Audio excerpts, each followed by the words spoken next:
কেটেছি 5.5 foot height আছে বলে।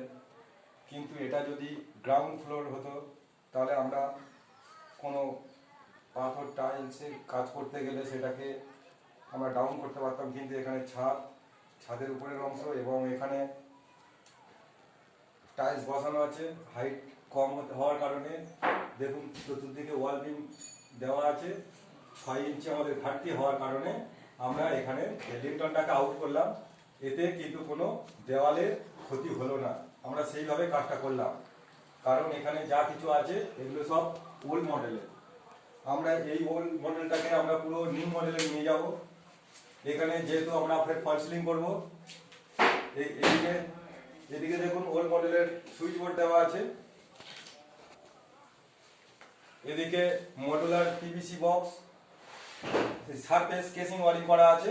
এগুলো টোটালটাইকে আমরা পুরো ডেকোরেশনে নিয়ে যাব এবং এগুলো হবে উপরে ফল সিলিং, ট্রি লাইট এবং এগুলো পরবর্তীকালে কাটিং হবে। সুইচ বোর্ডটা আমরা দরজা ঠিক এই প্রবেশদ্বারে বাম সাইডে রাখবো এবং এই যে ইটটা দেখা যাচ্ছে এই ইটটা আমরা কেটে ওয়াল ফিনিশ করব। এটা ওয়াল ফিনিশ করা যাবে, এটা ওয়াল ফিনিশ করলে এই ওয়ালের কোনো ক্ষতি হবে না। সেই কারণে আমরা এটাকে ওয়াল ফিনিশ করে দরজাটা আরো 6 ইঞ্চি হাইট নেবো। এটা 6 ফুটে দরজা বসানো হবে, সেই কারণে আমরা দরজাটাকে কাটলাম এবং এর উপরে একটা ছোট সানসেট করা ছিল, সেটাকে আমরা ভেঙে দিয়েছি। অনেক ক্ষেত্রে দেখা যায় যে এই যে এটা কাটলে কোনো দেওয়ালের ক্ষতি হতে পারে, এই কারণে অনেকে কাটতে চায় না, কিন্তু আমরা সেসব দিকে লক্ষ্য রেখে কাজটাকে করেছি এবং এতে কোনো ক্ষতি হবে না।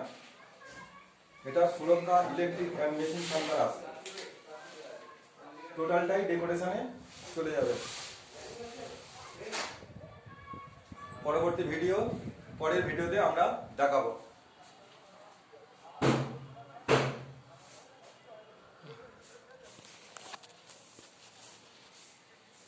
দেখুন এই রডগুলোকে আমরা সব মেশিনের সাহায্য করেছি যাতে কোনো ভাইব্রেট বেশি না হয় বা কোনো ক্ষতি না হয়, সর্বদিকে লক্ষ্য রেখে এগুলো ছাড়িয়েছি। পরবর্তী এইটা পরিষ্কার করার পরে আবার রাজমিস্ত্রি এটাকে ফিনিশ করে দিয়ে চলে যাবে। এই 10 ইঞ্চি প্লেয়ারটাকে উড়িয়ে দেওয়া হবে এবং সেইভাবে এর কাজ করা আছে, কোনো ক্ষতির সম্ভাবনা হবে না।